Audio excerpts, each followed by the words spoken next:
It's the 35th annual Larry Joe Taylor Texas Music Festival. We are hanging out backstage in our super secret little location with the one and only Cleto Cordero. How are you, buddy? I'm alive and well. It's nice to be sitting on this couch with you today. I don't know about this couch, but yeah. But just be hanging out. Just to hang. Yeah. So, wow, congratulations. ACM nomination for Group of the Year. How cool is that? That's unreal. Unreal. We woke up, Caitlin and I, it was like 8:30 in the morning to a text. I open it. I thought it was like a prank because April Fool's was a week prior. Right. And some late April Fool's joke. I thought it was like an AI joke or something, like of AI generated image, and I just tapped Caitlin on the shoulder and put my phone over there and showed it to her, and she goes, "Oh my God!" And I was like. It was just a good day. It was a good surprise. That's crazy. Yeah, you guys are it's neat to see that picture of all the nominees, and it's you guys, and all these huge bands. Right. So I was talking to your fiddle player Wes a little bit earlier. I was like, you know what the coolest thing is going to be is the night that award show.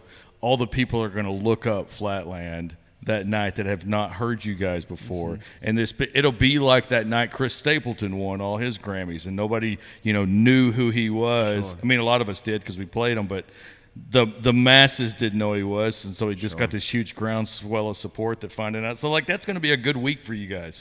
Thank you. It feels good to be at the table with all these country music heroes and people that we've listened to the last 10 years. It's like.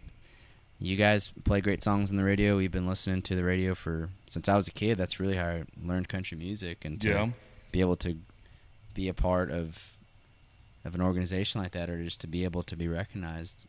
If we win, oh my gosh, yeah, that'd be crazy. But even if we don't, we're just proud to be there and happy to for the opportunity. You're at the table, yes, and that's the thing. That's the coolest thing about it. You guys have been on the road with Luke Combs as well, which is unreal. From what I hear, I've never met Luke, but really nice guy, but just an incredible entertainer. Yes, yeah, incredible human being as well. I mean, from the stage, he's the guy. He's entertaining, captivating, but he's for everyone. He's still meek at the heart of everything, and I got to hang out with him backstage a time or two for the. That tour that we were on last year, and my brother had shown up, and he had brought his stepson, who was a huge fan. It was like a graduation kind of gift kind of thing, and we were in the Holy of Holies at the after party, and I was just like, "Hey, Luke, my brother," I felt like Bobby Boucher trying to describe being a linebacker to what football is, and I'm like, "My brother's here. He's a big fan. He's the reason I do it." He's like, "Go get him." And I just run and go get my brother. Knew. Yeah, and he entertained him for 5 minutes and talked to him and got to know him. And my brother's a CPA, and he's very matter of fact, very astute. You could see his face light up like a Christmas tree. It was awesome. And you got to help make that moment happen. And Luke was gracious enough to make it happen. So he's a great dude. That's incredible. That's what an amazing run it's been for you guys over the past few years.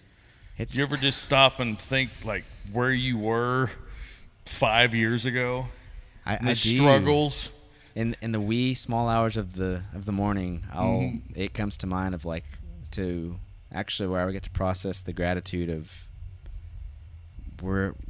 this is not fake. We're really doing it. You're doing it, yeah. Crystallize the dream. Yeah. And get to walk in it now and continue to make it happen.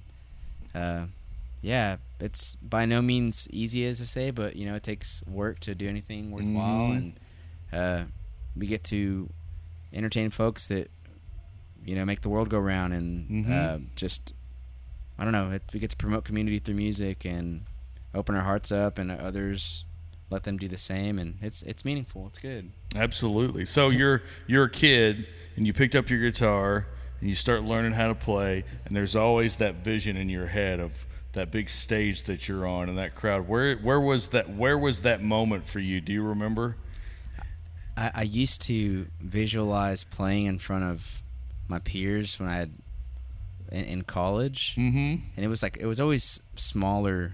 It wasn't it was always an intimate venue for you. Well, it was always just a few steps ahead. If you shine a flashlight in the dark, you can only see. There's an event horizon where eventually you can see beyond it, and it's it was always maybe go ask around the local bar, and you'd have the vision in your head, and then you would try to make it happen. Or I would see myself playing in front of my peers. We start playing around local in Lubbock. on Broadway, Crickets, Bar PM, a local, and started to realize that, like, I remember there would be moments on stage where I'd be like, oh my God, I've seen this. I've been here sometime before, like deja vu. Weird. Yeah. It was a you were daydream. feeling it while you're on stage. And I think we just become more aware of that and realize that, like, you know, you can make your dreams come true by working towards them, and, you know, having faith and all those things, and working towards them, I guess, you know. Yeah. But yeah, I still, like, now where we're at now, it's like I'll just see us in an arena, you know. I'll see us in an arena full of people singing our songs, and it's like, okay, let's just work towards that, you know, and let's entertain each other once a lot of time, you know, and make everyone feel like a part of this special thing, however big the room is, you know. And so the rooms keep getting bigger. Does it ever feel weird to know that people paid money to sing your songs to you? It doesn't feel weird. Weird's not the right word. There's been a time where I've told Caitlin, like, when we were still living in Fort Worth, actually, like pre-COVID times, like, and I remember, like, in the frenzy of it all, the hustle and bustle, like, in the closet looking for another shirt to wear for the weekend, I just remember telling her, like, hey, dude, can I ask you something? She's like, yeah. Does this ever just terrify you? All of it? And she's like, yeah, like every day. And I'm like, okay, good. You'll have moments of that. Yeah. Like, but it's, you know, it's, I think that's fear. I think it's an excitement for knowing that anything's possible. It's when you feel like maybe your dreams are going to be realized, I think. And it's like there is a fear, like, is this really going to happen? Yeah, it's a scary point to be. But isn't it thrilling? Yeah, no, it is. And it is. It's I call it walking the tightrope. You know, you're walking the tightrope, and dang, but doesn't that bring you to presence? Oh, snap, we're here right now. And my every breath matters, every word matters, everything matters. Whatever that is, that feeling is a lot of potential for magic to happen. Well, I'm glad to see you don't put much pressure on yourself, Cleto. That's good to say. Dude, I don't.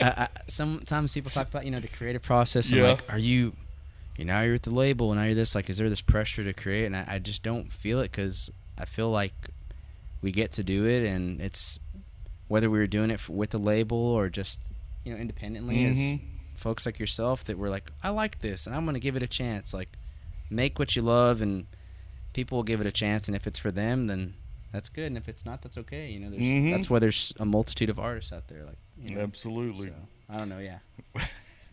Take it easy. Yes, absolutely. Well, buddy, thank you so much for chatting with us, man. Looking forward to your set tonight. It's gonna be a fun night at LJT, isn't it? Yes. Welcome back. I got a good feeling. Welcome home. Thank you so much. Cleto Cordero from Flatland Cavalry joining us here at LJT number 35. 35.